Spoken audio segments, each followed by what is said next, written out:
¿Qué tal? ¿Cómo están? Bueno, en esta oportunidad vamos a hablar acerca del equilibrio que existe entre nuestro organismo y el medio exterior e interior de nuestro cuerpo, ¿sí? Cuando hablamos de equilibrio, hablamos de homeostasis.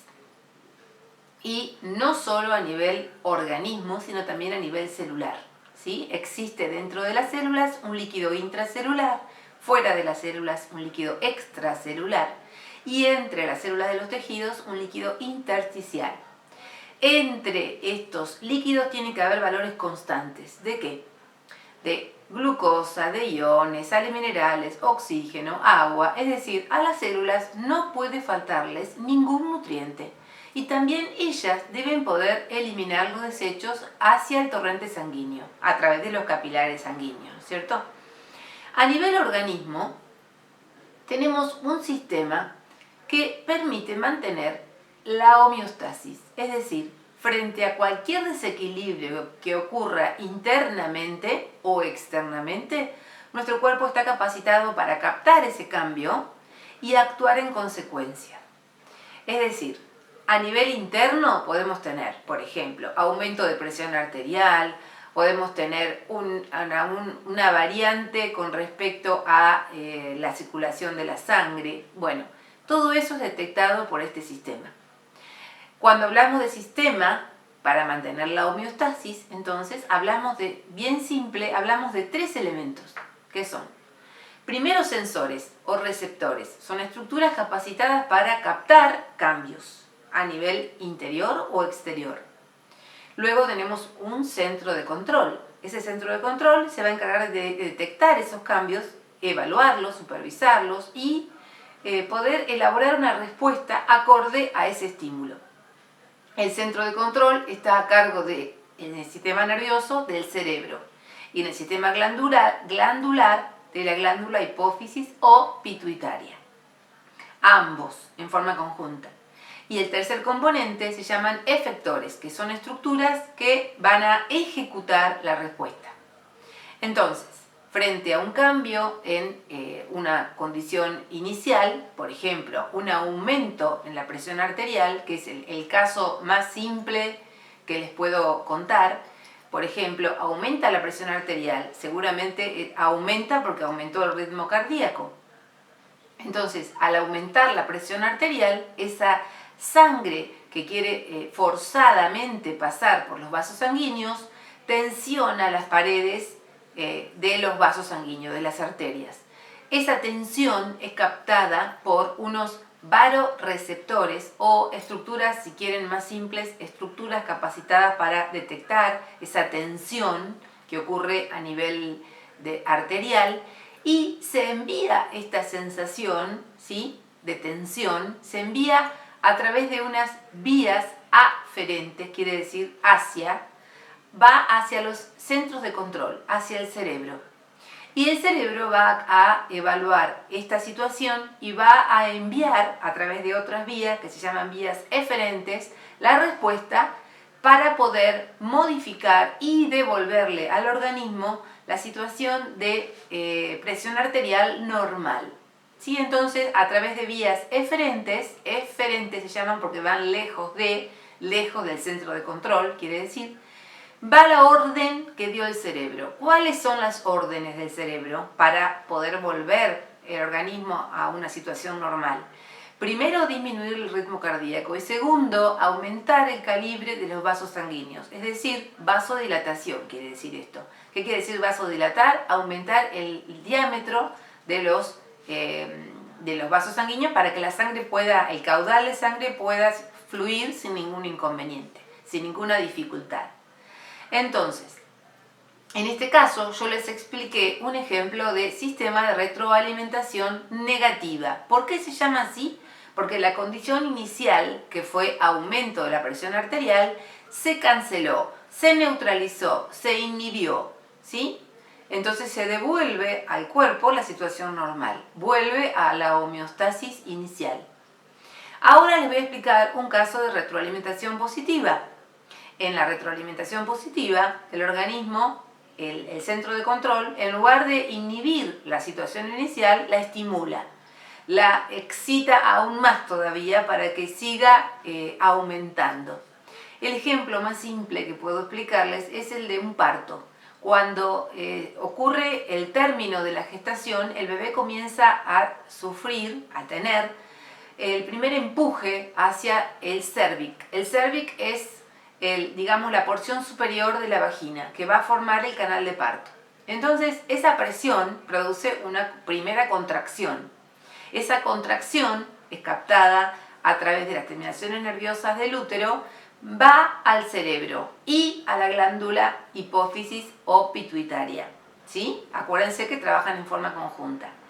Estos dos órganos, tanto el cerebro como la glándula hipófisis, evalúan este mensaje que es contracción uterina y van a enviar la respuesta acorde al estímulo. ¿Cuál va a ser la respuesta? La respuesta va a ser por dos vías. Va a ser por la vía glandular. La hipófisis va a segregar una hormona que se llama ocitocina y esa hormona va a aumentar esas contracciones uterinas para que el bebé pueda salir sin ningún inconveniente. Y a nivel nervioso, el cerebro va a enviar su respuesta, que va a hacer aumentar la dilatación de la vagina para que todavía la apertura sea más grande y el bebé pueda salir. En este caso puntual, estamos viendo las dos respuestas, nerviosa y glandular. Y respecto de esto quiero hacer una aclaración importante. Cuando hablamos de respuesta nerviosa, hablamos de una respuesta inmediata, rápida, mientras que cuando hablamos de respuesta hormonal, hablamos de una respuesta lenta, mediata. Y esto es importante para tenerlo en cuenta. En este caso, este sistema de retroalimentación positiva, en el cual se exacerbaron las contracciones, aumentaron, se estimularon para que el bebé pueda nacer, va a terminan, mejor dicho, esas contracciones cuando el bebé nace. Y ahí ya se cancela el sistema de retroalimentación. Entonces, acá hemos visto los dos sistemas de retroalimentación positiva, que les terminé de explicar recién, y negativa, en el caso, el primer ejemplo que les mencioné, del aumento de la presión arterial. Fíjense la diferencia entre uno y otro, cómo fueron evaluados, supervisados y modificadas ambas situaciones iniciales. Y también es importante destacar que en el primer caso del aumento de la presión arterial, lo importante que fue que se ponga en marcha el sistema de retroalimentación negativa, porque imagínense ustedes lo que hubiera sido si ese ritmo cardíaco sí hubiera seguido avanzando, si la presión arterial también hubiera seguido aumentando, hubiéramos tenido un desenlace fatal, hubiera ocurrido un ataque cerebrovascular o un infarto, y las consecuencias hubieran sido fatales, como dije. Entonces, muy importante tener en cuenta los tres elementos que forman parte del sistema de retroalimentación, los órganos receptores, después el centro de control, que está formado por el cerebro a nivel nervioso y la glándula hipófisis a nivel glandular, y los efectores, que son los órganos que ejecutan la respuesta.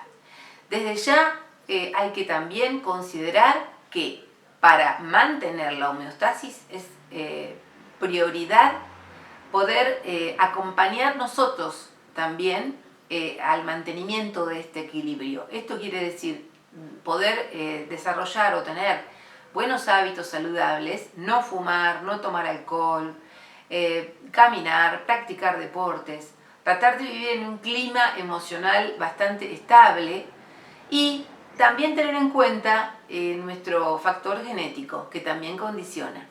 Todo esto va a tenerse en cuenta al momento del mantenimiento de la homeostasis.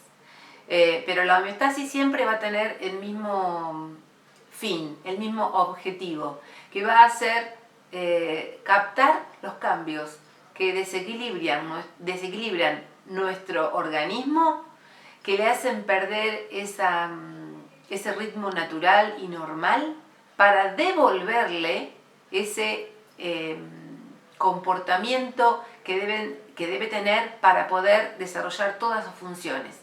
Porque se pone en marcha, por ejemplo, cuando la presión arterial sube o cuando los niveles de glucemia se alteran.